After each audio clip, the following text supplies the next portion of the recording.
Este capítulo é uma exposição profunda da natureza humana e divina. A unção em Betânia destaca a fé perceptiva da mulher, em contraste com a cegueira dos discípulos e a ganância de Judas. A ceia estabelece a nova aliança no sacrifício iminente de Jesus. A agonia no Getsemane revela o custo humano desse sacrifício, enquanto sua oração mostra sua obediência divina.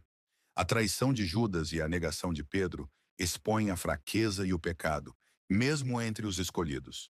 O julgamento diante do sinédrio inverte os papéis.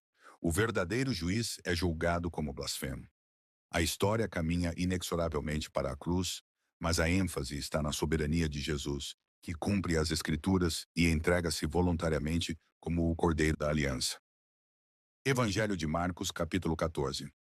Dali a 2 dias era a Páscoa e a festa dos pães asmos, e os principais sacerdotes e os escribas procuravam como o prenderiam à traição e o matariam. Pois diziam, não durante a festa, para que não haja tumulto entre o povo. Estando ele em Betânia, reclinado à mesa em casa de Simão, o leproso, veio uma mulher trazendo um vaso de alabastro com preciosíssimo perfume de nardo puro, e quebrando o alabastro, derramou o bálsamo sobre a cabeça de Jesus. Indignaram-se alguns entre si e diziam, para que este desperdício de bálsamo? Porque este perfume poderia ser vendido por mais de 300 denários e dar-se aos pobres. E murmuravam contra ela. Mas Jesus disse, deixai-a, por que a molestais? Ela praticou boa ação para comigo. Porque os pobres sempre os tendes convosco, e quando quiserdes, podeis fazer-lhes bem, mas a mim nem sempre me tendes. Ela fez o que pôde, antecipou-se a ungir-me para a sepultura. Em verdade vos digo, onde for pregado em todo o mundo o evangelho, será também contado o que ela fez, para a memória sua. E Judas Iscariotes, um dos 12, foi ter com os principais sacerdotes, para lhes entregar Jesus. Eles, ouvindo-o, alegraram-se e lhe prometeram dinheiro. Nesse meio tempo, buscava ele uma boa ocasião para o entregar. E no primeiro dia da festa dos pães asmos, quando se fazia o sacrifício do cordeiro pascal, disseram-lhe seus discípulos, onde queres que vamos fazer os preparativos para comeres a Páscoa? Então enviou 2 dos seus discípulos, dizendo-lhes, ide à cidade, e vos sairá ao encontro um homem trazendo um cântaro de água. Segui-o, e dizei ao dono da casa onde ele entrar, que o mestre pergunta, onde é o meu aposento no qual hei de comer a Páscoa com os meus discípulos? E ele vos mostrará um espaçoso cenáculo mobilado e pronto. Ali fazei os preparativos. Saíram, pois, os discípulos, foram à cidade e, achando tudo como Jesus lhes tinha dito, prepararam a Páscoa. Ao cair da tarde, foi com os 12. Quando estavam à mesa e comiam, disse Jesus, em verdade vos digo que um dentre vós, o que come comigo, me trairá. E eles começaram a entristecer-se e a dizer-lhe, um após outro, porventura sou eu? Respondeu-lhes, é um dos 12, o que mete comigo a mão no prato. Pois o Filho do Homem vai, como está escrito a seu respeito. Mas ai daquele por intermédio de quem o Filho do Homem está sendo traído. Melhor lhe fora não haver nascido. E enquanto comiam, tomou Jesus um pão e, abençoando-o, o partiu e lhes deu, dizendo, tomai, isto é o meu corpo. A seguir, tomou Jesus um cálice e, tendo dado graças, o deu aos seus discípulos. E todos beberam dele. Então lhes disse, isto é o meu sangue, o sangue da nova aliança, derramado em favor de muitos. Em verdade vos digo que jamais beberei do fruto da videira, até aquele dia em que o hei de beber, novo, no reino de Deus. Tendo cantado um hino, saíram para o Monte das Oliveiras. Então lhes disse Jesus, todos vós vos escandalizareis, porque está escrito, ferirei o pastor, e as ovelhas ficarão dispersas. Mas depois da minha ressurreição, irei adiante de vós para a Galileia. Disse-lhe Pedro, ainda que todos se escandalizem, eu, jamais. Respondeu-lhe Jesus, em verdade te digo que hoje, nesta noite, antes que 2 vezes cante o galo, tu me negarás 3 vezes. Mas ele insistia com mais veemência. Ainda que me seja necessário morrer contigo, de nenhum modo te negarei. Assim disseram todos. Então foram a um lugar chamado Getsêmani. Ali chegados, disse Jesus a seus discípulos, assentai-vos aqui, enquanto eu vou orar. E levando consigo a Pedro, Tiago e João, começou a sentir-se tomado de pavor e de angústia. E lhes disse, a minha alma está profundamente triste até a morte. Ficai aqui e vigiai. e, adiantando-se um pouco, prostrou-se em terra e orava para que, se possível, lhe fosse poupada aquela hora. E dizia: Abba, Pai, tudo te é possível. Passa de mim este cálice, contudo, não seja o que eu quero, e sim o que tu queres. Voltando, achou-os dormindo e disse a Pedro: Simão, tu dormes? Não pudeste vigiar nem uma hora?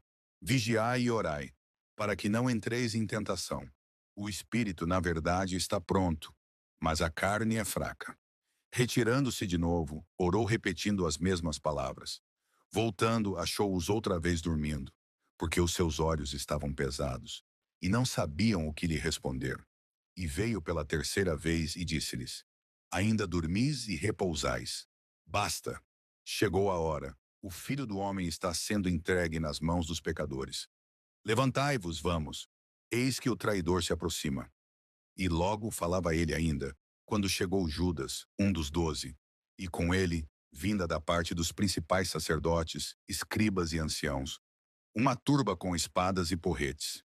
Ora, o traidor tinha-lhes dado esta senha: Aquele a quem eu beijar é esse, prendei-o e levai-o com segurança. E logo que chegou, aproximando-se, disse-lhe: Mestre, e o beijou. Então lhe deitaram as mãos e o prenderam.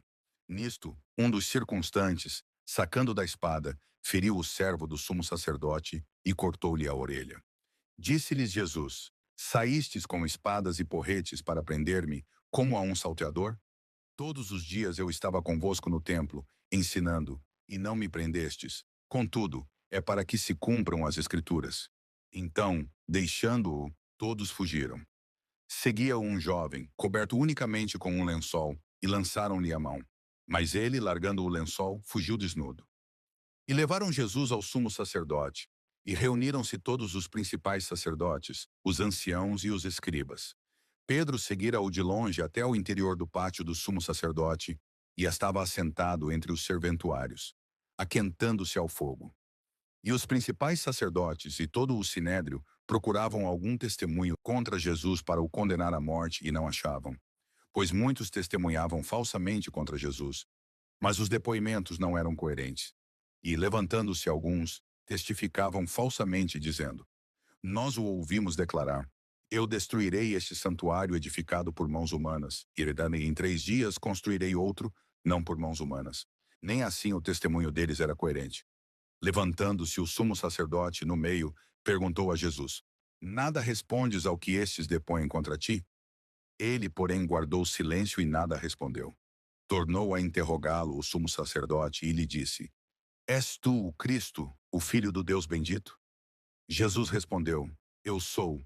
E vereis o Filho do Homem assentado à direita do Todo-Poderoso e vindo com as nuvens do céu.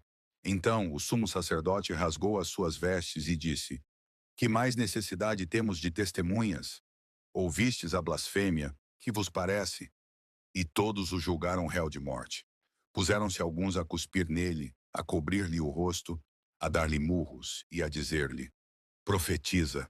E os guardas o tomaram a bofetadas. Estando Pedro embaixo no pátio, veio uma das criadas do sumo sacerdote, e vendo a Pedro, que se aquentava, fixou-o e disse: Tu também estavas com Jesus, o Nazareno. Mas ele o negou, dizendo: Não o conheço, nem compreendo o que dizes. E saiu para o alpendre. E a criada, vendo-o, tornou a dizer aos circunstantes: Este é um deles. Mas ele outra vez o negou. E pouco depois, os que ali estavam disseram a Pedro: Verdadeiramente és um deles, porque também tu és Galileu. Ele, porém, começou a praguejar e a jurar: Não conheço esse homem de quem falais. E logo cantou o galo pela segunda vez. Então Pedro se lembrou da palavra que Jesus lhe dissera: Antes que 2 vezes cante o galo, tu me negarás 3 vezes. E caindo em si, desatou a chorar. Não esqueça de deixar o seu like e se inscrever neste canal para nos ajudar a crescer e levar a palavra de Deus a mais pessoas. Obrigado.